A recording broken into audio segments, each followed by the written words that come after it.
Setiap waktu makan di penjara, pria ini diam-diam menyelinap ke keran dan meneguk air keran dalam jumlah besar, lalu langsung melahap makanannya. Ketika merasa mual, dia langsung melakukan 1000 push-up untuk mengalihkan perhatiannya. Hari ini, kesempatannya datang. Ketika sipir datang untuk memeriksa ruang makan, dia sengaja memuntahkan semua makanannya tepat di kaki sipir. Sipir tidak ingin ada masalah, jadi dia memerintahkan para penjaga untuk membawa Bond ke ruang perawatan. Tetapi Bond sudah merencanakan semuanya. Tak lama setelah tiba di ruang perawatan, dia memberitahu dokter bahwa dia tidak tahan dan perlu ke kamar mandi. Dokter tidak curiga dan mengizinkannya pergi ke kamar mandi ditemani oleh narapidana lain. Namun dia tidak tahu bahwa ini semua adalah bagian dari rencana Bond dan narapidana itu adalah kaki tangannya. Saat mereka masuk ke kamar mandi, rekannya langsung menutup pintu. Bond melangkah ke dudukan toilet dan mengeluarkan alat-alat yang telah disiapkan sebelumnya. Mereka membuka paksa pintu lemari di dinding yang memperlihatkan lorong tersembunyi. Mereka kemudian mengambil peralatan mereka dan masuk ke dalam, lalu dengan hati-hati mengembalikan pintu lemari ke keadaan semula. Sebenarnya, ini adalah lorong yang menuju ke gudang penjara. Setelah para penjaga meninggalkan gudang, mereka menemukan sebuah peti kayu yang telah mereka sembunyikan sebelumnya. Peti itu cukup besar untuk memuat 2 orang. Mereka menempatkan peti itu di bawah truk pengangkut penjara dan masuk ke dalamnya. Tepat ketika mereka mengira mereka aman, seorang penjaga tiba-tiba datang untuk melakukan inspeksi rutin. Untungnya, dia tidak melihat sesuatu yang tidak biasa di bawah kendaraan itu.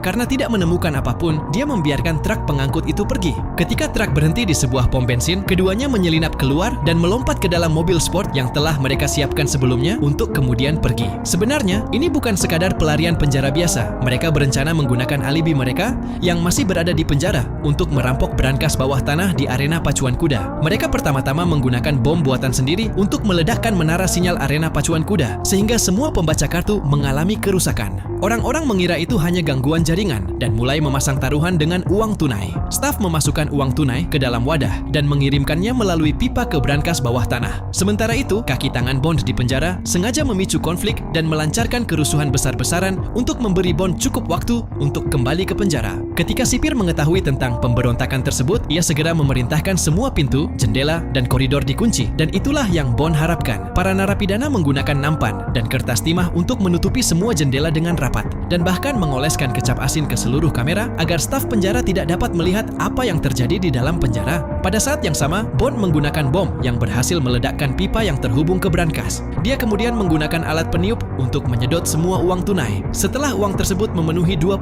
tas, mereka memuatnya ke dalam kendaraan dan memindahkannya dan menyamarkan sebagai sampah. Namun tidak lama, mereka bertemu dengan 2 orang petugas. Jika kalian penasaran dengan kelanjutannya, silahkan tonton filmnya secara full. Film ini berjudul Logan Lucky yang dirilis pada tahun 2017.